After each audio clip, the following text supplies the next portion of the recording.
Welcome and good evening to the City of Shakopee City Council meeting for August 5th, 2020. Item number 1. Mr. Reynolds, if you'd call the roll. Councilor Contreras. Here. Councilor Brennan. Here. Councilor Whiting. Here. Councilor Lehman. Here. And Mayor Mars. Here. Thank you all. Item number 2, if we could all stand for the Pledge of Allegiance.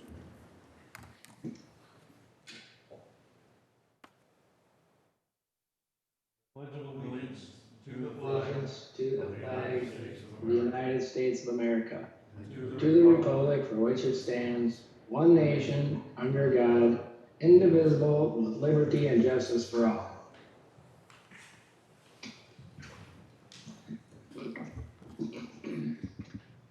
Moving ahead to item number 3, approval of the agenda. Mr. Reynolds, are there any changes, corrections? Nothing from staff, sir. Thank you. Councilors, Councilor Whiting? Mr. Mayor, I'd like to add an item under other business, 11A. We can call it SMUC question. 11A. And with that, I would make a motion to approve the agenda with the changes. Okay. I'll second. Okay, Councilor Brennan. So I have a motion for amended agenda from Councilor Whiting, a second from Councilor Brennan. Further discussion? Discussion by voice vote. Mr. Reynolds? Councilor Contreras. Aye. Councilor Brennan. Aye. Councilor Whiting. Aye. Councilor Lehman. Aye. Mayor Mars. Aye. The modified agenda has been approved. Moving ahead then to number 4, consent agenda. Mr. Reynolds, any changes? Nothing from staff, sir. Okay. Councilor Brennan. I'd like to remove A42. 4A2? Yep. Okay. Councilor Lehman. Motion to approve the consent agenda as modified. Councilor Second. Contreras? Second? Second. I have a motion for a modified consent agenda, removing 4A2. I have a second by Councilor Contreras. Before we vote then, we would read the modified consent agenda into the public record. Mr. Reynolds? Thank you, Mr. Mayor, members of council. These are the consent agenda items for August 5th of 2020. 4A1 approves the minutes from the July 21st, 2020 meeting. 4A3 approves not waiving the monetary limits on tort liability for the LMCIT property and liability insurance renewal. And 4A4 approves the purchase of the scheduled replacement network switches. Mr. Mayor, can I stop you? Mr. Reynolds, can you use the microphone, please? Can you use the microphone? We're not hearing you well. All right. Just 1 minute. Can't hear this?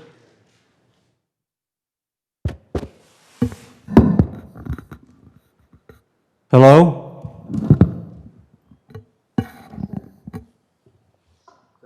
Is that a test, Mr. Reynolds? 1, 2, 3.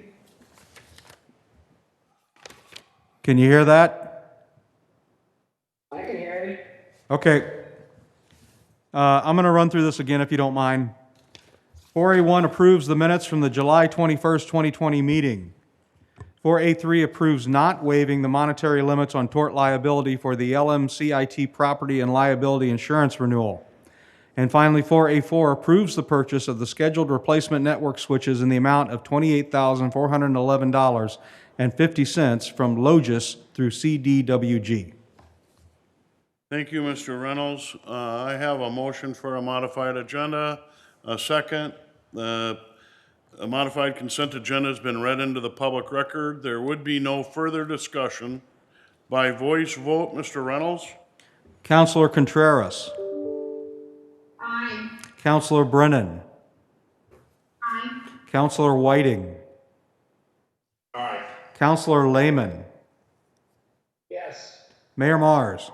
Aye. Consent agenda has been passed. Thank you all. Moving ahead then, now I'd like to call on any citizen resident that would like to come forward, make comment on an item not on the agenda. Please come forward, state your name and address for the record, and welcome. On an item not on the agenda, did we receive any electronic questions or comments, Mr. Reynolds? No, sir, we did not. Seeing none then, we would move ahead to item number 6, business removed from consent, and this is 4A2,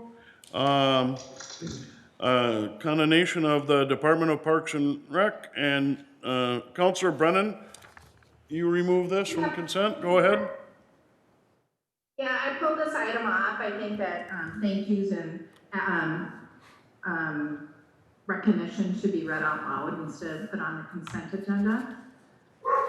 So I would like to make a motion to approve resolution number R 2020-094, which commends the Department of Parks and Recreation for their outstanding planning, flexibility, steadfast determination, and customer service in one of the most trying times imaginable. Second. I have a motion and a second by Councilor Contreras. Further discussion? I guess my comments, this is a pretty nice resolution, and it actually names some important staff members, several of them. Outstanding work during a very difficult period, and I stand in support of this resolution. Councilor Lehman. Thank you, Mayor.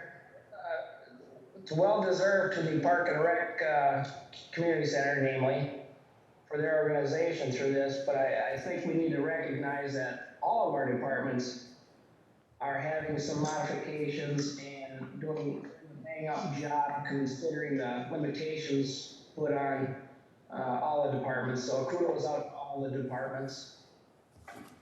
Thank you. Councilor Whiting? Thank you. Can't agree more with Mr. Lehman, but definitely the Parks and Rec have stepped up and through some trying times had to make a lot of changes to make the community center work, and a lot of the different events going on throughout the community and other parks and things that are happening. It has been a trying times, and I do want to especially thank them. I have a motion and a second. Further discussion? Discussion by voice vote. Mr. Reynolds? Counselor Contreras. Aye. Counselor Brennan. Aye. Counselor Whiting. Aye. Counselor Lehman. Aye. Mayor Mars. Aye. Motion passes. Thank you. Now I would entertain a motion to recess for our EDA meeting. Councilor Lehman? Motion to recess the EDA meeting. Second. I have a motion and a second by Councilor Contreras. Further discussion by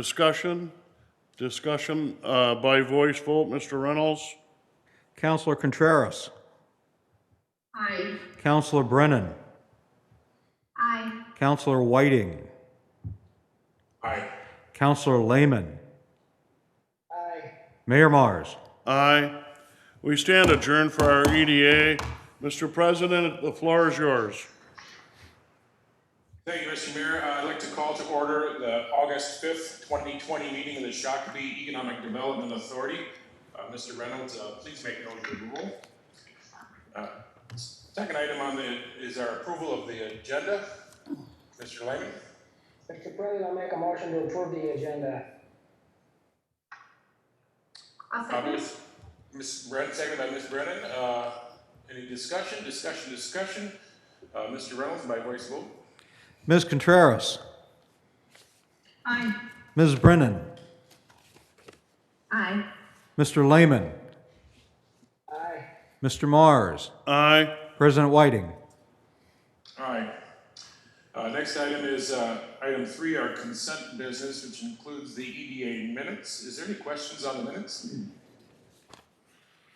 Mr. Lehman? Motion to approve the consent agenda? Second. Motion and second by Contreras. Discussion.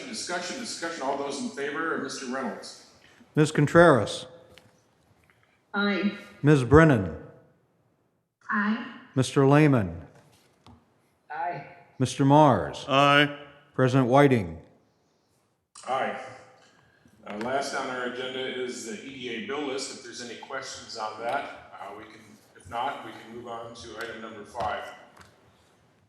Mr. Mars. Mr. President, I'll offer a motion to adjourn to September 1st, 2020 at 7 p.m. We have a motion on the floor, seconded by Contreras. Any discussion? We stand adjourned. Oh, we have to vote that in. Let's vote that, Mr. Reynolds, please. Ms. Contreras. Aye. Ms. Brennan. Aye. Mr. Lehman. Aye. Mr. Mars. Aye. President Whiting. Aye. We stand adjourned until September 1st. We'll reconvene the City of Shakopee City Council meeting for August 5th, 2020. We've just completed our EDA portion of our meeting, and we're moving ahead then to 9A1, Fire Department Staffing. Mr. Reynolds. Thank you, Mr. Mayor and members of council. As you all know, one of the things that we've had on our CIP for at least the last 6 years has been the construction of Fire Station number 3. We had initially attempted to work with the SMSC to make that happen. Unfortunately, that did not work. But the reality is that during the whole process, both the fire department and administration had some questions on whether or not that was really going to solve our issue. One of the benefits of COVID, if there can be, is that we were forced to do things a little differently in the fire services. And as part of that, Chief Coleman and his team put together a new staffing model that we have been in since early March. And as part of that, we've seen a dramatic impact on our call response times. And based upon that, we decided that we really need to come in front of council and basically outline the data that we now have. We could speculate about it before, but because of COVID, we are actually able to do it. And so Chief Coleman is here with his team and to kind of outline that, and when he's done, I'll offer some closing comments as well. Thank you. Chief, welcome. Thank you, Mayor, members of the council. We're here to just talk about our staffing model. I'd like to take us back to the first of the year. Pre-COVID, our staffing model was we had our full-time staff working Monday through Friday from 7A to 3P, and then we supplemented that with our paid-on-call staff as needed. The other times of the day, so Monday through Friday from 3P to 7A, and on the weekends, were covered by our part-time firefighters on an on-call basis, meaning they were at home, wherever they were, and when the pager went off, 45 guys, gals, would get up and run to the fire station to take care of our calls. And then we'd meet every Monday night to do our training. This model has been in place since 2013, which makes us a combination department. Somewhere in the middle of February, we knew the COVID thing was coming, and by the end of February, the first part of March, we realized we had to do something different. So we came up with a staffing model that kept our firefighters safe, apart from each other, kept our public safe, and kind of important, their families. So the current staffing we're using today is we still have our full-time firefighters working Monday through Friday from 4A to 3P. Our part-time staff has been put on shifts, working Monday through Friday from 3P to 7A, and Saturday and Sunday, the shifts are 7A to 7P, and again on Sunday, 7P to 7A. And additionally, we use our rest of the part-time staffs to come in to help out when needed. Each shift is staffed with four members of our paid-on-call staff. There's 33 shifts per week that we fill, and we're completing our training basically while they're on shift. We still do some training on Monday nights that we need to do, but in real small groups. We just started that. What this has done is kept us from bringing in all of our firefighters at one time for every call. Before COVID hit and we were in our I'll call it our old model, we were running 40 to 45 calls with our paid-on-call staff running in every time the pager went off. Today, we're running 8 to 10 calls bringing them in. Our 4 firefighters are pretty much running every call. This is a great advantage for our firefighters and our citizens. The calls are getting completed with 4 firefighters. There's no need to respond all them firefighters in anymore. We don't need to expose them to everything that's out there. Not just COVID, but seeing things that most people don't need to see. It's a mental thing too. Accountability is a big thing. We know who's on the truck, what seat they're sitting in, and what their job duties are. Our firefighters they take care of themselves. They decontaminate themselves coming in and out. We ain't bringing junk into the fire station, and we ain't bringing it back to their homes. And it makes our firefighters prepared. As a firefighter, when you're sitting at the fire station, you know what your job is. It's to fight fires. The paid-on-call department, when you're at home cutting the grass, making supper, doing whatever you're doing, and the pager goes off, you get an adrenaline rush. Your whole mindset changes, and you're not really ready to fight that fire or whatever you need to do. You're driving your car to the fire station. Like Mr. Reynolds said, the 3rd fire station has been removed from our CIP. The $5.5 million fire station does not need to be built at this time with this model. Another big advantage is our firefighters. They can plan their family life. They can do their outings. They work their shifts. And we only really need them to come when we have that big fire. And we still have our mutual aid partners that can respond. With recruitment and retention, when we hire people, we can tell them, this is the hours we need you to work. It's not a guesswork. Well, just come every time the pager goes off. It's hard to recruit people that way. In this day and age, they just want a schedule. Retention. I have firefighters right now that want to stay. They love working the shifts. They're 20-year veterans, some of them, and they want to stay with this program. Our ISO rating. This will help our ISO rating. We just completed an ISO rating. This new model was not factored into that because we weren't doing the model at that time. I'm proud to announce on October 1st, our city will be a Class 3. We went from a Class 4 to a Class 3.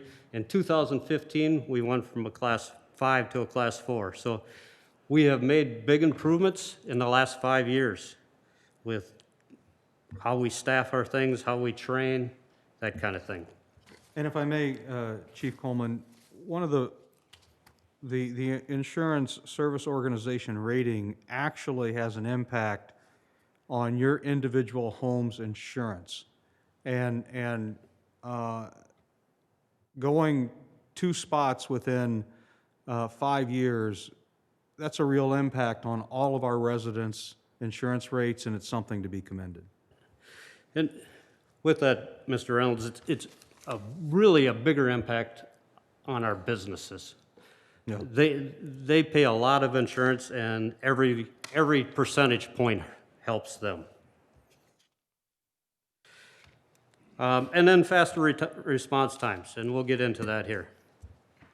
And why do we want faster response times? I mean, that's the goal here, but I can tell you our response times right now.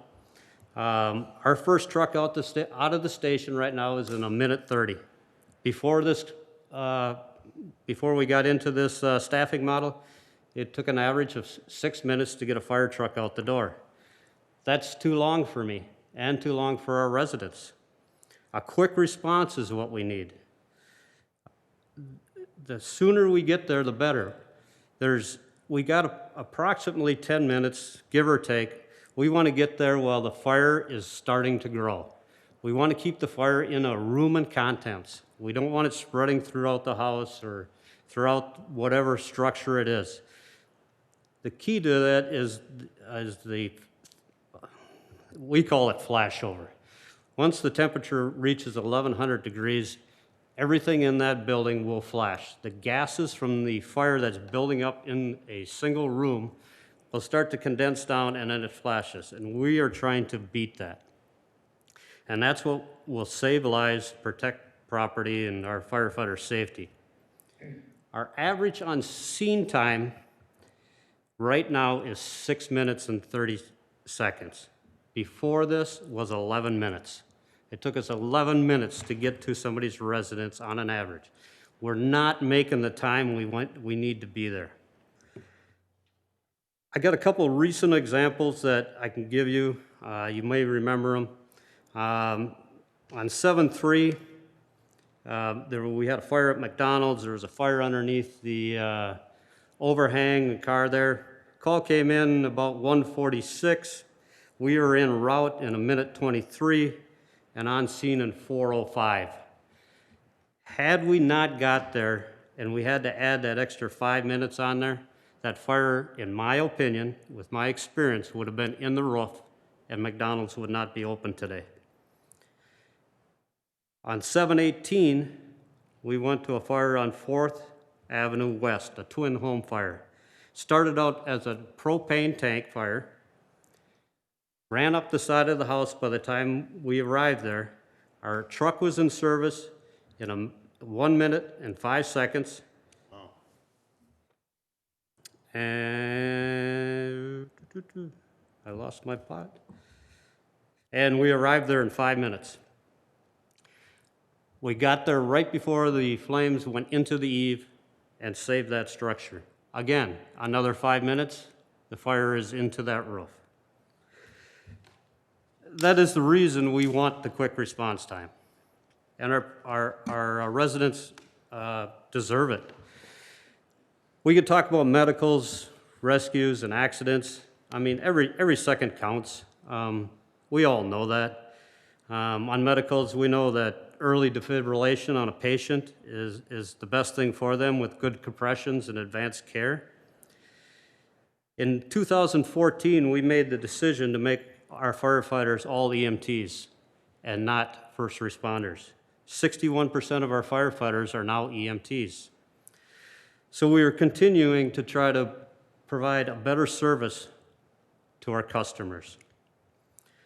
And with that, I believe we have a great added assistance to our agency. Our law enforcement agencies, our Alina, with having the station man, they seem to use us more and get us out there helping them out more. With this new system comes an added cost, like everything else. I don't like to pay taxes. I live in this town.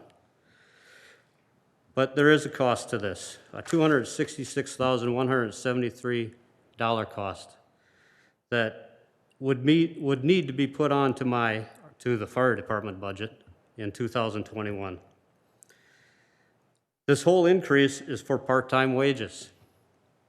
I don't see any other increase that I need as a fire chief for our department, other than the normal increases that we're going to see for raising of costs. It's just the way it is.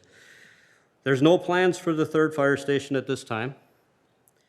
And if we continue with this model, And as the model grows, I see that we can reduce our fleet. There's gonna be some savings, I believe, that we can not have as many fire trucks. There will not need a need for that. If we build the third fire station, we're gonna need fire trucks. There's a lot of benefits to this, and most of it is to our firefighters and to our citizens. And with that, I will stand for questions. Chief, thank you very much for your presentation. This certainly goes back over the last 2 years. I know we did a brief study about 2.5 years ago with a conceptual idea of a third fire station. I've talked to City Administrator Bill Reynolds for almost 2 years on this subject, and then that's an expensive proposition, an additional building, and then the equipment to go with it. And the most important part, Mr. Mayor, is it wouldn't solve our problem. I think that maybe 4 or 5, 6 years ago, 7 years ago, when Fire Station number 3, actually earlier than that, was being contemplated, when Southbridge was first being put in place, it probably would have. But times have changed, and not only Shakopee, but all communities are having a problem keeping firefighters, recruiting them and keeping them. And that's actually, from an administrator's perspective, the most important part of this, is that without the bodies, we can't provide that customer service that is so critical. This isn't just customer service, this is service that's life-saving. And, but we need bodies in order to do that. Another building is not going to do that. Another truck isn't going to do it unless we have the bodies that can man it. Right. Thank you. Questions of staff, and we'll start with Councilor Lehman. Thank you, Mayor. I have a couple of questions, actually. The estimates that we have, what number was plugged in for the on-call as needed factored into this number? Well, if you look at the 2020 budget, $377,000 is our on-call wages. And then if you go to 2021, it goes to $643,173. So I guess what I'm asking, Chief, is if you know what the shifts are and what the personnel power and strength is of each shift, and you calculated that out for a dollar amount, what did you add on top of that? Did you add the 377 on top of that for, fires that go beyond what the shift can handle where others are called in? Well, we factored in the I'll call it the 10 calls per month that they're all calls. We took that, took the number of personnel that normally respond to an all call and added that number into that 643. So you added that number into what the cost is for on top of the shifts? Correct. So that 266,173 has that extra money in it to cover them all calls. Okay. And then the second question, Mayor? Yes, go ahead. The ISO rating, many conversations with my insurance agents, both at my business and at my house, and neither one has ever seen any kind of reduction because of the ISO changes. They keep telling us that the change has to be so significant from here to here before any change takes place. So the question to you is, how does the residents and businesses go about getting the benefit of these types of changes in our ISO rating? As far as I know, it's up to the business or the homeowner to contact their insurance and ask them to look at the ISO rating and recalculate their rate. Okay, since I've already done that multiple times over the years with no luck, I guess I would ask staff to look into that a little further to find out what the options are for businesses and residents to actually receive that benefit of these changes. And then can I continue, Mayor? You may, thank you. The,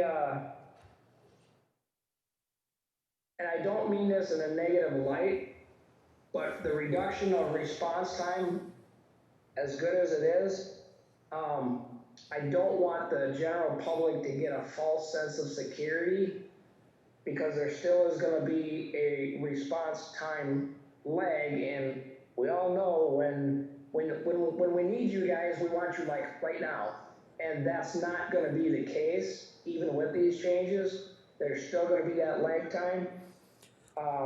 So I don't wanna see anybody get a false sense of security on the timing, aspects by this change. Yes, I understand that the response time is improved. I'm saying it from the other side, from the general population. I don't wanna see them with over expectations. Thank you, Counselor Lehman, or Chief. Thank you for that, Mr. Lehman. It is tough for residents when they're standing there and they see something burning, especially if it's their structure, or it's their husband or wife that's having a heart attack. That is the most stressful time of their life that they'll ever go through, in my opinion. And time seems like it's standing still, and the clock seems to be moving so fast. So it is a tough situation, but by making this change, that time will be a lot better. But on a resident side or a business side, it's still a long time for us to get there when you're standing there. And Mayor, Yeah. my last comment question. Yes. While I'm not actually opposed to this, I have a concern about the timing. I'm very concerned about the economic fallout, both at the federal, state, and trickling down to the city, and how that's gonna affect, well, we already seen the effects on businesses, but I suspect it's gonna get worse before it gets better financially. I strongly suspect that. So I'm concerned about us as a local unit of government actually making it worse on the people we serve financially. It just bad timing. So I would challenge both Chief Coleman and the rest of our staff, between now and the budget, to seek out ways to mitigate these impacts to those that we serve financially. Obviously, this is important. Public safety is always important. Protecting property structures is important. There's other things that maybe not as important that might be able to be delayed with minimal impact. And there might be things, as you pointed out, Chief, within your own department that making this change could have savings. So I would challenge that back towards staff between now and the budget process. Thank you. Other questions of staff, Counselor Whiting? Thank you. A couple comments and then a couple questions. I recognize the fact that when there is an emergency, somebody calls 911, that time does slow down. I've been in that situation. It's any time we can get emergency personnel to the scene of whatever issue is going on, the faster we can get them there, the better.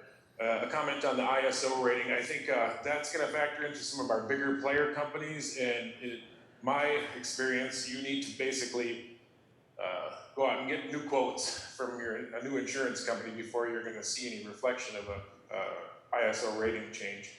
My question though is,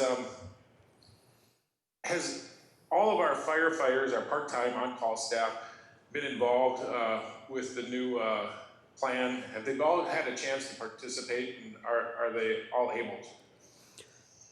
As of right now, everyone has participated, all except one person. Everybody has been working shifts. Everyone that I have talked to, which is, I'll say, 100% of our firefighters, know what we're doing. We had a staff meeting last Monday where we discussed it and went through it again with them. We are not having a problem filling shifts. Good. Good. The other question is, I know we're ready to pull the trigger on Fire Station 3 at any point in time, but can you give us an idea of what building and decking out a whole new fire station would cost if we were to go down that road? Well, the estimated cost for the building was, in the CIP, was $5.5 million. You put a new fire engine in there at, say, 600,000, somewhere in that neighborhood. And then we'd have to staff that, and we'd have to decide how we're gonna staff that. If we could find paid-on-call staff out there, that's gonna be another $200,000 to $225,000 just for paid-on-call staff out there.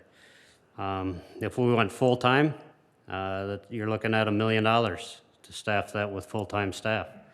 And that would do nothing for the response time if it were still maintained as a on-call. On a paid-on-call, because we're still bringing them in from wherever they're at, bringing them there. We're still losing that time from wherever they are till they get to the fire station. That is the time that we can't make up.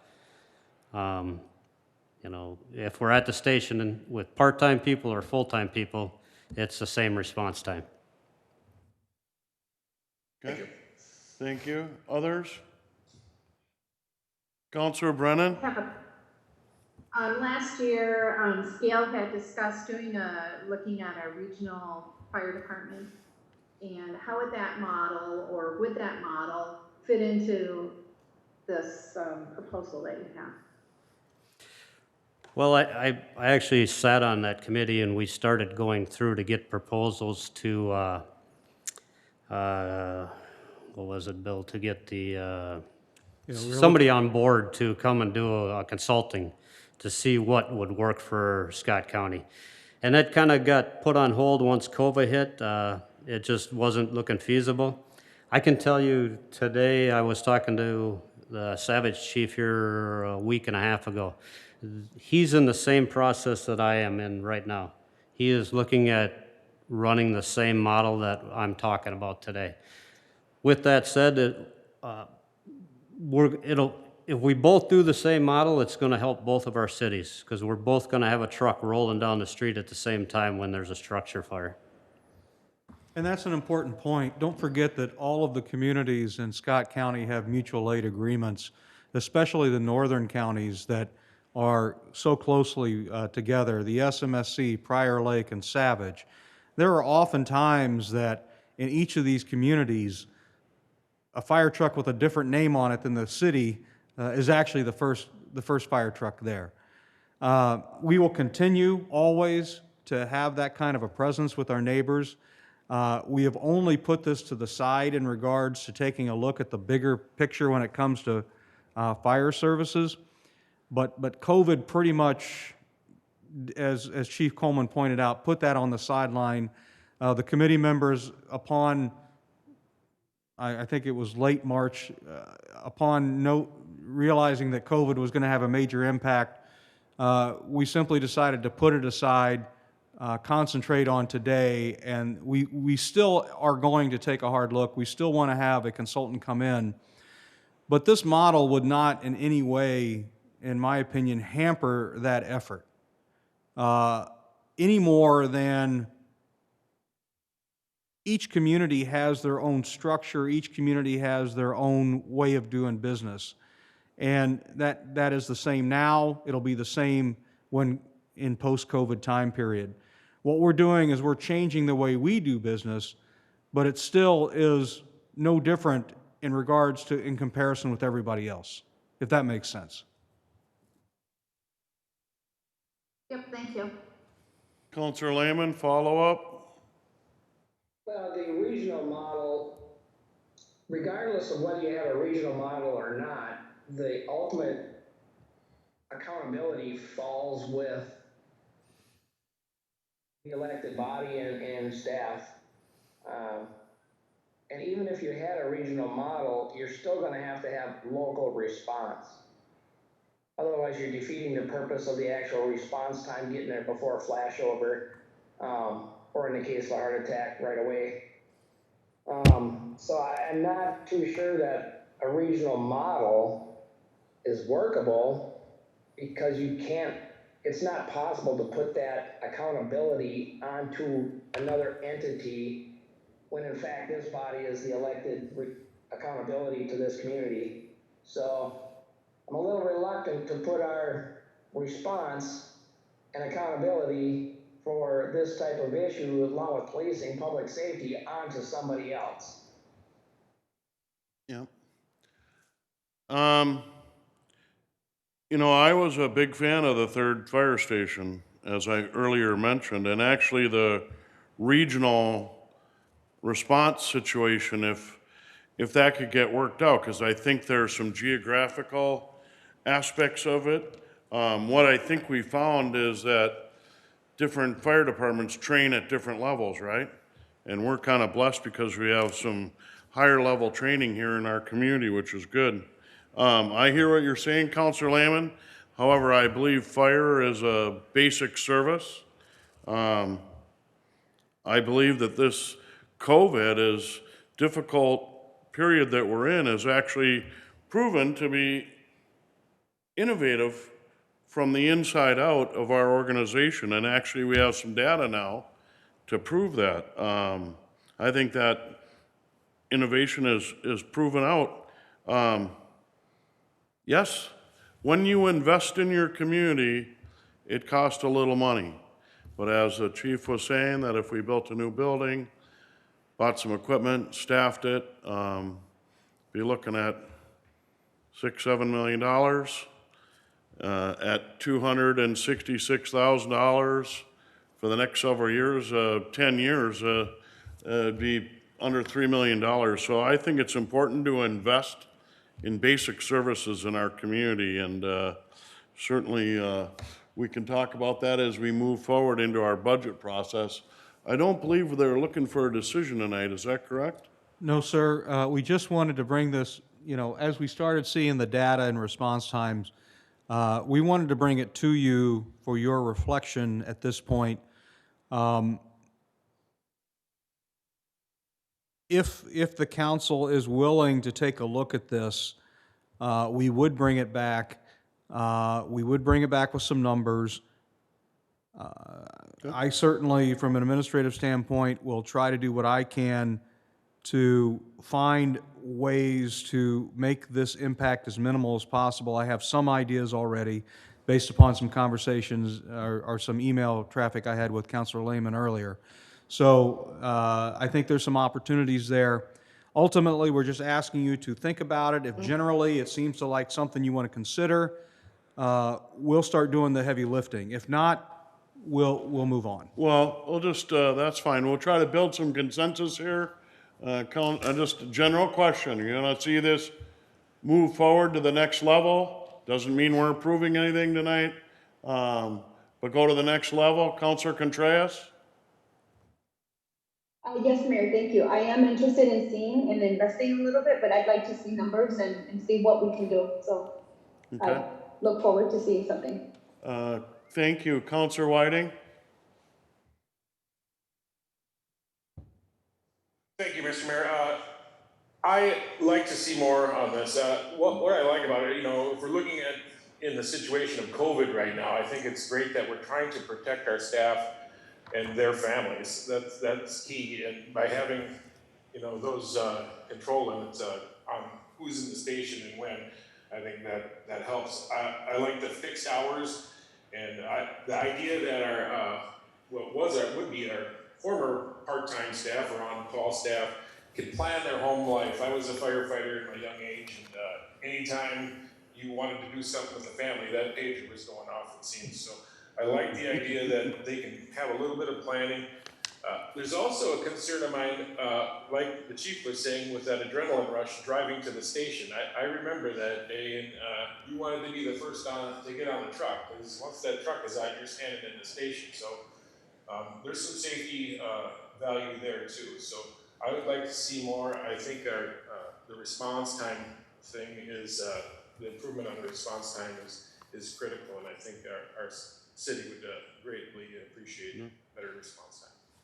Councilor Lehman, we kind of already heard from you. See this move forward? Mayor, as I said, I'm not necessarily opposed to it. I'm just concerned about increasing financial burdens at a time when I think we're gonna be heading into trouble. Okay, I kind of like the plan. I just want to challenge staff and the chief to fine tune it, yep, bring it back, and let's okay. look at it again. Thank you. Counselor Brennan? In agreement with everything that everybody said. I think Right. this is an opportunity for us to look for the future. We have continued growth and we have continued, needs in the community, and this is a chance to take a look at it. Right, thank you. Yeah, I'd like to see this advance, basic public service, low cost for some great wins of response time in our rating. On our rating, I've talked to my insurance agent as well. In the last 15 years in the city that we live in, because of certain factors, we're more adverse to some storms here, and so your homeowner's insurance has actually gone up due to weather-related actions, and part of that may have been reduced or kept lower because of a rating plus, but mainly it's the storms, the hail, et cetera in our area. But I'd like to see this advance, and actually had a chance to talk with one of your rank and file members. They like this because it puts structure around their schedule, and it's not a beeper in the middle of whatever they're doing so it gave them, to have a shift work gave them some certainty. And I thought that was a unique comment out of that member of your department, so. Mayor, Yes, Counselor Lehman? it doesn't stop that out of nowhere pager beeper from going off. It just makes sure that there's an initial unit responding in a timely manner. Yep, They still may get that pager going off at the worst possible time because they need additional help with a larger situation. Right. But at least that the attack forces are early. Eight Thank times you. a month. Is that correct, Chief? Yeah, well, it'd be the difference between 8 times a month or 45 times a Right. month. right. And very different from many years ago. Enough direction?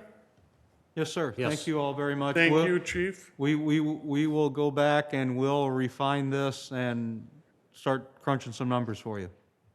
Thank you, Mayor. Council. Thank you all. All right. Let's move ahead then. 10A, which is the city bill list, is in front of us for review. Questions on that, Counselor Brennan? I had a question, and I contacted Nate Reinhardt, who contacted Steve Lillyhog. It was on regarding check number 147680 to Julie Quavar Peterson Incorporated, and I just had wondered what that was. And I guess it's the ADA in the parks that they were reviewing. So I appreciate the quick response from Nate and Steve on that. Okay, good. If there was no other questions on the bill list, we would move forward to our liaison administration report. Counselor Lehman? I have no report. Scale is meeting on Friday. Okay, thank you very much. Counselor Contreras? Thank you, Mayor. For the equity team, nothing. For SDA, once again, the SDA is working with all its partners, CAP and Esperanza, and they're looking for volunteers for the food distribution that will be happening. The first one is Tuesday, August 11th from 9 to 12 at Esperanza, and the second one is August 15th, Saturday, August 15th at the high school.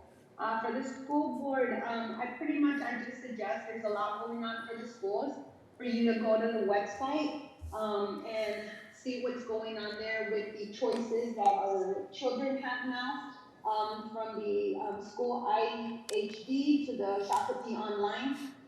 You'll find more details there. And that's it for me. Thank you, sir. Thank you, Counselor. Counselor Whiting? Thank you, Mr. Mayor. Of course, last night, Knights Unite had a great great time getting out with some folks. A lot dialed back this year, but still people enjoying our community and getting together. On the 29th, last month, MVTA met and we had a ridership report, which is obviously down. And then we made some decisions on a new attorney or counsel for MVTA, and had a report on the upgrades to our Apple Valley Transit Station. And that's all I have. Thank you. Counselor Brennan?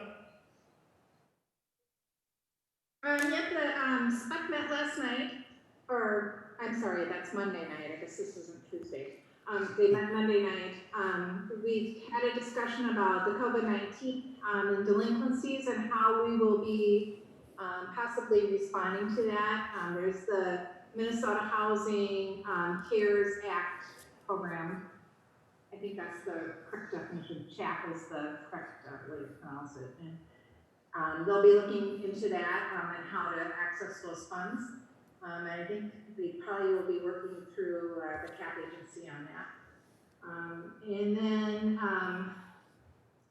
let's see, the commissioners have received, well, on April 23rd, 2020, the Shakopee Public Utilities Commission retained attorneys Corey Lane and Angela Amon to complete an investigation into 3 areas. Those areas were allegations of altering documentation, exceeding the governor's salary cap statute, and use of commissioner's only packet. And that information can be found in the minutes of April 23rd. And that was a special meeting that was held at that time. The investigation findings and recommendations of the investigation have been provided to the commissioners, and a special meeting to discuss the total report will be held at a special meeting on August 13th at 5 o'clock. It was determined by the commission that it will be determined at that time whether this commission or the meeting will be held open or closed session. I think there was some questions regarding that because there's a report that was provided by the administration, Department of Administration, and so we'll be taking a look at that on August 13th on how we'll proceed with that. Don't know if anybody has any questions on that. And I think that's all I have to report. Counselor Brennan, thank you very much. For my mayor report, on July 22nd, we had a groundbreaking for the Quarry Park Mountain Bike Park with a phenomenal partnership with Excel, Shakopee, Minnewacan Sioux community, our local school district, and the city. Real chance to energize that park, and they're use some land around Quarry Park, so it's pretty cool. All the partners are very excited, very proud that it's a public-private partnership. We'll see that develop here later this fall. On July 23rd, we did meet with Mr. Reynolds and the aide to Representative Craig, congressional aide, talking about the CARES funding and some looking into riverbank stabilization. They're pretty receptive, at least to some of our bigger needs. Talked about the Innovation Center. So that was a great report. And last night, Night to Unite, yes, it was scaled back, but the gatherings that I attended, we have a pretty strong community. They like where they live. They like the community. They have a lot to say. I think it's great. There's some pent-up demand for folks to get out and be together. And certainly it was a nice night to do that. So very successful. That is my mayor report, and then we would move forward to our Councilor Lehman. or Councilor Lehman. Yeah, I have a question on Councilor Whiting's report. Okay. For Councilor Whiting. Yes. The MBTA, ridership is down obviously due to COVID, I'm sure. Was there any discussion, or do you know if they've addressed any operational expenses equally to the ridership drop? They have dialed back some services, and I can get you some more information on the ridership information, but services were cut back during the protest. They were cut off completely for sure. They have been dialing back some routes in other areas. In fact, they're doing kind of, remember the old dial-a-ride, they're doing that now in some of the communities, and that's working out real well. So that ridership is up. So they're working on different models that will work for the community. But the main ones that are down are the express services to the downtown. People just aren't taking that. They're either working from home or they're not taking the bus. So, and I'll get you that report, but not really any direct changes. Okay, thank you. Thank you. Moving ahead to our administration report, Mr. Reynolds. Thank you, Mr. Mayor, members of council. First of all, thank all of you for your work last night at Night to Unite. It was pretty awesome to go out into the community and interact with all of our residents. From a staff perspective, it's great. You know, I asked the question, how are we doing? What are we not doing right? You know, and it's great to be able to get some comments and some questions and some concerns that, you know, it may be lingering in the back of their mind, but they don't have the impetus to call City Hall, or they don't have the impetus to come in, but we're going to them. And at that point, they can say, well, now that you mention it, there is something. And so I actually have a list of things that most of, we'll look at from a staff level. But one of the interesting comments was, in talking with the group during the evening, and they talked about the possibility of increasing our recycling to the same amount of time as our trash. And I said, well, obviously that's going to come with a cost. And they understood that, but they thought that actually, considering, and it actually worked for me too, I actually have more recycling than I do trash. Mm-hmm. And I think that, as you know, and as we've been told, we recycle more as a community than almost anyone else in the Twin Cities area. So I'm going to sit down with Administrator Burkett and Republic and see what those numbers are and see if that's even a possibility. But when you think about it, if we're actually have more recycling than trash and we only have recycling once every other week as opposed to two, either that or some other options that might be available. So that's one of those things that we're going to delve into. But then there's always, we'd like a slow children in the area sign or those kinds of things, and we've got a list of that kind of stuff as well. But it's a great opportunity for all of us to get out in the community and kind of gauge the temperature. Just a great time again, and I won't talk about how much Chief Tate ate. So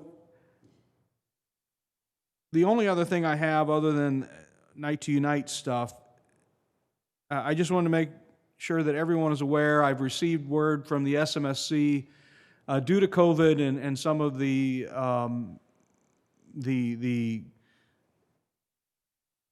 labor shortages based upon COVID. They will not be hosting their annual fall free yard waste to be dropped off at the ORF. So just a heads up for everyone, that will not be happening this year. That's all I have, sir. Mr. Reynolds, thank you very much. We now will move forward then to an added item, 11A, Shakopee Public Utilities, and Councilor Whiting. Thank you, Mr. Mayor. We've had a lot of conversations about SMUC, and I know they're going through some concerns now with the board, and they're working on some other issues. It hasn't come out fully yet, but we'll be getting that.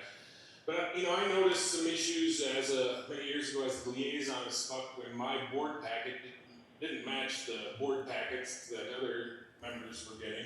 I didn't have any of the financial numbers or most of the financial numbers in my packet.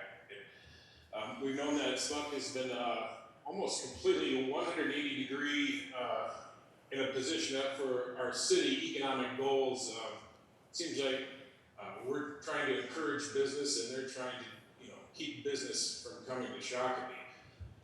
We know that 3 to 4 employees were illegally overpaid, the state mandated salary cap. And we know that there's an extensive cost for water connections when businesses do try to come to town, and the trunk water charges are also extremely high. And the water connection charge is among the highest in the state and at least the highest in the Twin Cities. We've had lots of conversations about protecting wellheads and getting wells out of our community so we're not contaminating the groundwater. And Sept just went ahead and allowed new wells to be placed in town, which goes against the direction that we've always taken on wells. There's water quality issues. We know that some of the wells have some concerns. It's not lead like in Flint, but I do bring up the Flint specter because we don't know what's going on over at Sept. And it's been hard to get information. We have an expert on our staff, Mr. Hog, who knows all about water systems, and I know he's had trouble getting information. We know they've broken the open meeting laws, and they unilaterally tried to change the payment in lieu of taxes to the city. To me, this is a city liability, and our taxpayers, or ratepayers, should be concerned. And the red flags are up, and my concerns are groundwater protection, and I would like to see this on a ballot question for the citizens of Shakopee to move forward with dissolving Sept, and I will make that a motion.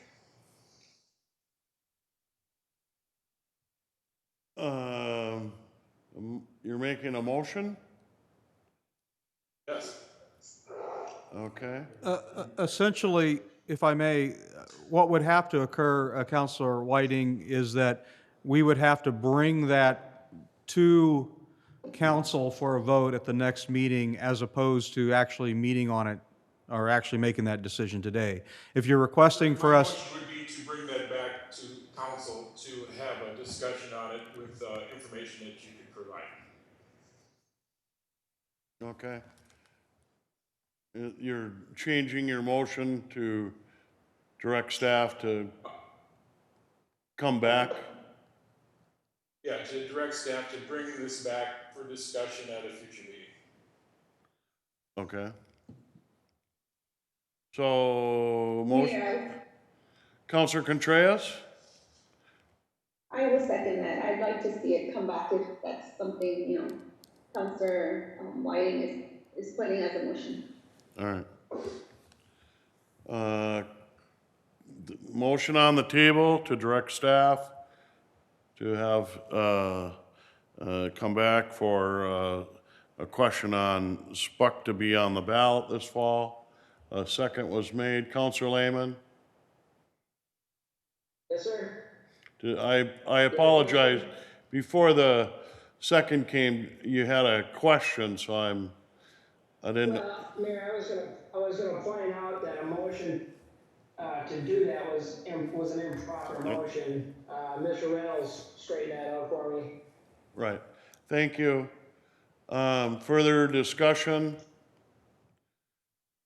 It's interesting here in the midst of, I know, an investigation that is going forward, but certainly the issues have been going on for years. They span administrations. Every time I hear something that I don't want them to be an impediment to development, but I think about government work. I actually think about regular businesses out the world. They're usually, one entity, one team, and I'll, look forward to the discussion here as we see that come back if this passes. Does anybody else have any further discussion? Councilor Lehman? certainly a conversation is all right, but I think it's premature without any information out of the investigation. Okay. Counselor Whiting? My concern here is that we need to get this on the ballot if there's a timing crunch here, and so, I realize that the investigation, they had a report, it's just not public yet. By the time we see this, I think it might be. So there's some timing concerns with getting this on the ballot, so I want to make sure we're moving in the right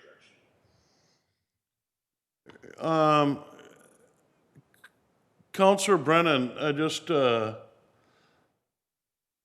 the commissioners are in possession of the investigative report, and you're having a meeting when to discuss this?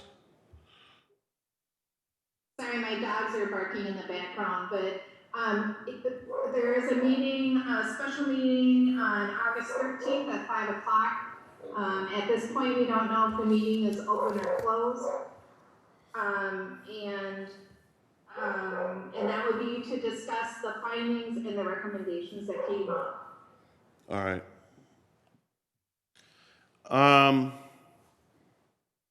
There is a motion and a second on the table. Further discussion? Discussion? Discussion? By voice vote, Mr. Reynolds? Counselor Contreras. Aye. Counselor Brennan. Aye. Counselor Whiting. Aye. Counselor Lehman. Negative. Mayor Mars. Aye. That motion passes 4-1, so we'll see this back in front of us with some more information and more discussion.